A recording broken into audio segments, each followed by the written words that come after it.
আপনার NID card দিয়ে কয়টি সিম রেজিস্ট্রেশন করা আছে এটি আপনার অবশ্যই চেক করা দরকার। অনেক সময় আমরা রাস্তা থেকে সিম ক্রয় করি, যেখানে তারা টেকনিক্যালি আমাদের কাছ থেকে একাধিক সিম রেজিস্ট্রেশন করিয়ে নেয়, যেটা আমরা বুঝতেও পারি না। সুতরাং আপনি একটি কোড ডায়াল করার মাধ্যমে জেনে নিতে পারেন আপনার নামে কয়টি সিম রেজিস্ট্রেশন করা আছে। ভিডিওটি আপনার পরিচিত জনের কাছে শেয়ার করুন, যাতে তারা উপকৃত হতে পারে। চলুন মূল স্ক্রিনে চলে যাই।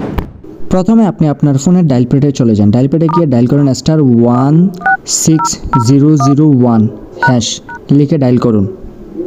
ডায়াল করার পর একটু সময় নেবে। ঠিক এখানে আপনি আপনার এনআইডি কার্ডের লাস্ট 4 ডিজিট দিন। আমি আমার এনআইডি কার্ডের লাস্ট 4 ডিজিট দিয়ে সেন্ড করে দিয়েছি। এরপর আপনার ফোনে একটি মেসেজ আসবে, যেখানে শো করবে আপনার কয়টি সিম রেজিস্ট্রেশন করা আছে।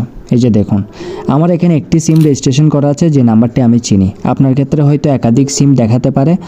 নাম্বারগুলো যদি আপনার পরিচিত মনে না হয়, তাহলে আপনি অতি শীঘ্রই কাস্টমার কেয়ারে যোগাযোগ করুন এবং নাম্বারগুলো বন্ধ করার ব্যবস্থা করুন।